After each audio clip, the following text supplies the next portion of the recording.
Now, the next semi-public holiday will be this very Thursday, and it's going to be the Uganda National Budget Day. Also covers some East African countries.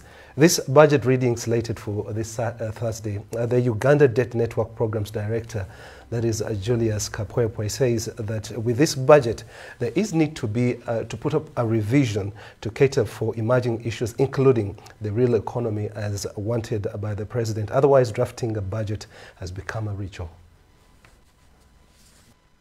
Majority of women in Uganda, for instance, use modest capital to do their business.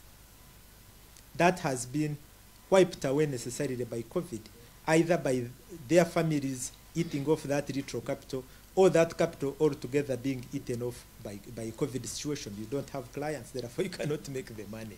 Amidst COVID-19 pandemic, the members of parliament approved and passed a 45.4 trillion budget on 24th April. The passed budget is yet to be read to the public by His Excellency Yoweri Kaguta Museveni on Thursday this week. The budget has put emphasis on works, with the Minister of Works being allocated 5.8 trillion. Speaking to the program's director, Uganda Debt Network, Julius Kapwepwe, this budget is not likely to benefit Ugandans, especially in times the country is recovering from COVID-19 pandemic.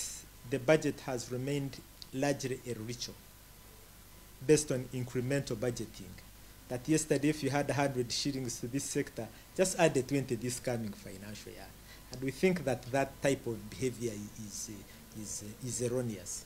Kapwepwe says the budgeting should have put emphasis on the president's recent concerns of the real economy.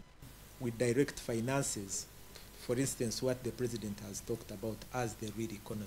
If you looked at cotton production and the losses that we have, if you looked at the kind of donors we are as a country in terms of coffee exports, exporting literally raw coffee to the powers that be, who come posing here with finished coffee products, which products would have been able to make here, utilize our own electricity capacity, utilize water, provide labor, provide employment for our people, and get much higher revenues. It's such a budget, according to Kapwepwe, that would be touching Ugandans who have spent 3 months on lockdown. This budget necessarily must change, regardless of the legal and policy provisions in Uganda. It must speak to the citizens. It must speak to that person who for 3 months has not been earning anything, but is a shop owner. It must speak to that private school teacher who for all that period of lockdown, for instance, has not received any salary at all, regardless, even without talking about the fact that their salaries are usually meager.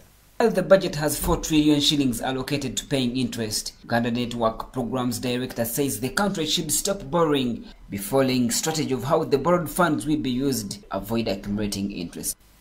No wonder you see this translation into heavy debt repayment, even for some of the loans that we have not utilized on ground, including the Kampala-Mpigi Express Highway. If we went there today, you won't even find any single wheelbarrow. You won't find anybody on the site. There is even no site. But for about 2 years now, Ugandan taxpayers, you and I, have been paying debt servicing or paying back interests off that loan and many other such loans.